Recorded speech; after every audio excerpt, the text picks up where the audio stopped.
We all remember the 2008 financial crisis. Chairman of the Fed Ben Bernanke called it the worst financial crisis in global history, including the Great Depression. But what exactly happened?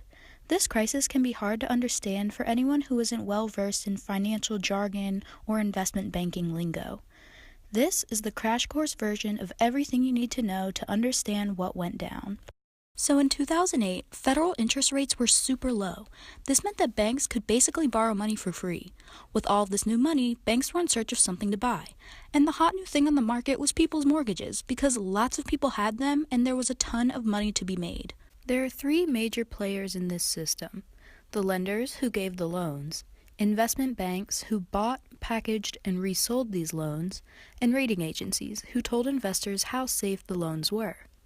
The crisis began when these entities all started doing things they should not have been doing. First off are the lenders.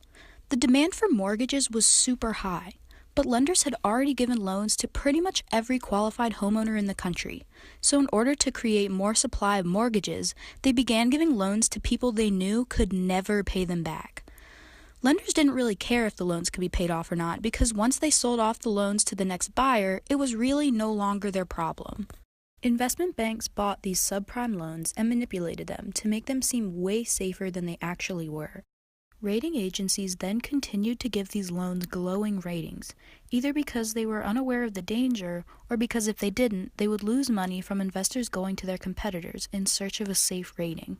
This led to a system where people were making millions out of money that simply wasn't there. The once safe mortgage-backed investments were now ticking time bombs, and everyone on Wall Street had one. In the second financial quarter of 2008, the bombs exploded. Owners of risky loans all started to default on their payments at the same time. This caused a chain reaction that eventually left investment banks with billions of dollars in debt that they simply couldn't pay back. This is when we saw the collapse of major financial institutions such as Bear Stearns and Lehman Brothers, and the near collapse of several others. When the dust settled, over $5 trillion had disappeared completely from the U.S. economy, and we were left with a financial crisis that rippled across the globe, and that we're still recovering from to this day.